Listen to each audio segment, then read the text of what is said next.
얼굴이 비대칭이 나왔다는 거예요. 턱관절 장애도 겪게 될 수 있습니다. 뇌 기능에도 영향을 준다고들 하니까요.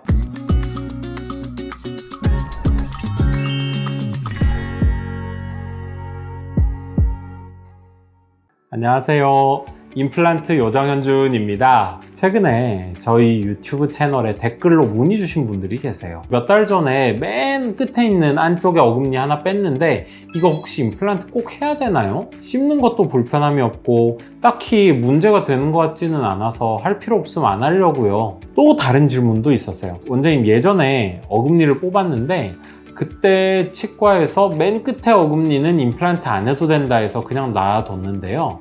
최근 들어서 뭔가 좀 걱정되는 것 같아요. 덜 씹히는 것 같기도 하고요. 이거 임플란트 계속 안 해도 돼요? 라고 적어주셨습니다. 어금니, 그 중에서도 맨 끝 어금니 없어도 괜찮은 것 같기도 한데 또 치과에 갔더니 원장님도 임플란트 안 해도 된다라는 얘기도 하시는 경우 종종 있거든요. 그런 생각대로 임플란트를 무조건 안 해도 괜찮은지 오늘 어금니 임플란트에 대해서 제가 확실하게 정리해 드리도록 하겠습니다.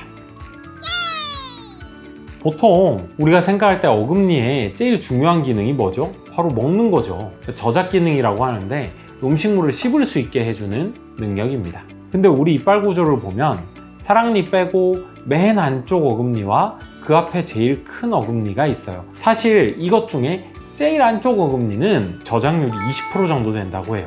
대부분의 저작은 1번 큰 어금니로 하거든요. 그러다 보니까 사실 맨 안쪽에 있는 2번 큰 어금니가 없어도 먹고 사는 데까지 크게 불편을 못 느끼시는 경우도 있더라고요. 또 맨 안쪽에 2번 어금니는 턱 관절에 가까워요. 경첩에 가장 가까워서 힘을 많이 부하가 되기 때문에 금이 잘 가기도 합니다. 그래서 이 안쪽 어금니 이거 꼭 해 넣어야 되는지 물어보시는 경우가 많은 것 같아요. 안쪽 어금니가 없으신 분들이 원래 이 맨 끝에 어금니가 있을 때는 씹었을 때 꽉꽉 잘 씹히는 느낌이 있었는데 이게 빠지고 나서 1, 2년 정도 지나고 계속 씹어보다 보니까 음식물이 씹다가 첫 번째 어금니 뒤로 빠져버려서 더 안 씹힌다는 거죠. 그게 생각보다 불편하다고 말씀하시는 거예요. 또 어떤 분들은 뭐라 하시냐면 오른쪽 어금니가 하나 빠졌대요. 그래서 편하고 잘 씹히는 왼쪽으로만 계속 씹다 보니까 얼굴이 비대칭이 나왔다는 거예요. 근데 여러분, 이때 오는 비대칭은 턱뼈 자체가 틀어지는 건 아니고요. 한쪽 턱으로만 계속 씹게 되면 어떻게 되죠? 이쪽에 있는 깨물근이 발달하게 됩니다. 그럼 이쪽 근육은 커지고 안 쓰는 쪽 근육은 위축되니까 보였을 때 근육의 부피 차이 때문에 얼굴이 비대칭이 되게 되는 거죠. 뿐만 아니라 턱관절 장애도 겪게 될 수 있습니다. 이처럼 작고 귀찮은 문제들이 발생을 합니다. 그럼에도 불구하고 이런 부분들이 안 생기는 분들도 많기 때문에 임플란트를 반드시 해야 된다라는 인식을 주지는 못합니다. 그러면 이런 이유 외에도 되게 중요한 부작용이 하나 또 있어요. 바로 어금니가 빠져버렸을 때, 그리고 그걸 방치했을 때 빈자리가 생기잖아요. 그렇게 되면 위에 있는 치아가 이렇게 아래로 내려온다든지, 또는 위치아가 빠졌을 때는 아래에 있는 치아가 솟아버린다든지 하는 이런 상황도 발생합니다.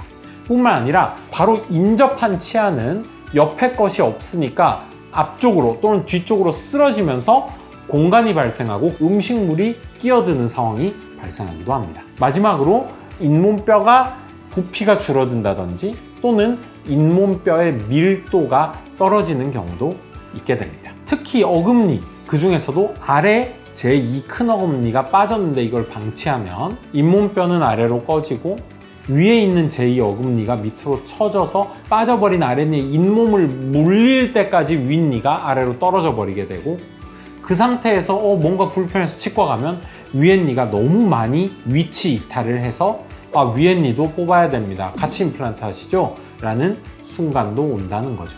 맨 끝에 있는 어금니 하나가 빠졌는데 치료가 귀찮아서 혹은 필요를 못 느껴서 그냥 방치했더니 이렇게 나비 효과처럼 인접한 모든 치아 뿐만 아니라 인접한 시스템의 턱관절, 근육까지 영향이 가는 경우도 종종 있다고 하니 아무래도 가능하다면 이를 해놓는 게 낫겠죠.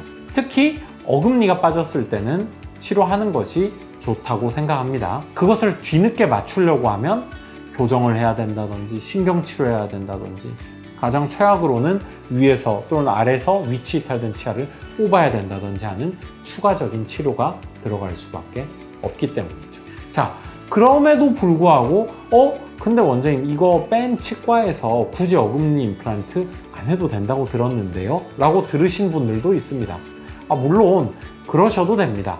그런데 만일에 그렇게 되었을 때는 실은 위에서 말씀드린 부작용들 이것을 100% 배제하거나 그런 게 안 일어난다라고 얘기할 수는 또 없거든요.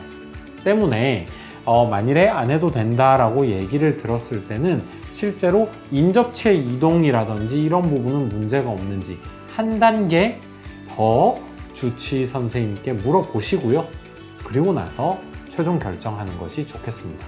또 한 가지 이런 경우가 있어요. 아래 같은 경우에는 잇몸뼈가 너무 부족해서 신경이랑 너무 가깝다. 위에 같은 경우에는 상악동이라는 구조 때문에 접근이 어렵거든요. 실은 맨 끝에 치아에다가 광범위한 상악동 뼈 이식술을 하면서 거기에 임플란트를 심어서 그걸 성공시키기가 어려울 때도 있어요.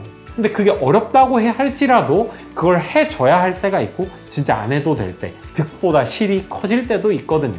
때문에 치아가 빠졌을 때는 나의 구체적인 해부학적인 상태가 어떻고 그러하기 때문에 해야 된다 안 해야 된다를 구체적으로 고려해서 선택하고 또 치료를 제공할 수 있는 병원을 고르는 것이 중요할 것 같아요. 최근 연구에 따르면 노년층의 경우에는 어금니로 씹어주는 비율이 높을수록 인지 능력이 높은 것으로 확인된 연구가 있대요. 또 치매와의 연관성도 밝혀지고 있어서 어금니 관리가 중요해요. 결론적으로 어금니가 빠진 걸 그냥 방치하고 이걸 습관화하게 되면 씹는 기능을 상실하고 앞니밖에 안 남으면 빠르게 치아가 하나도 없는 무치약 단계로 넘어가게 돼요. 이는 남아있는 치아의 수명이 더 빨리 감소한다든지 더 나아가서 뇌 기능에도 영향을 준다고들 하니까요. 즉 어금니가 빠진다는 건 단순히 씹는 기능의 상실에 그치는 것이 아닌 거죠. 때문에 여러 가지 이유로 어금니가 빠지면 적시에 잘 선택해서 치료 계획을 수립하는 것이 제일 중요하다는 거 잊지 마세요. 자, 여러분 오늘 영상은 여기까지입니다. 구독과 좋아요 그리고 알람 설정 꼭 부탁드릴게요. 감사합니다.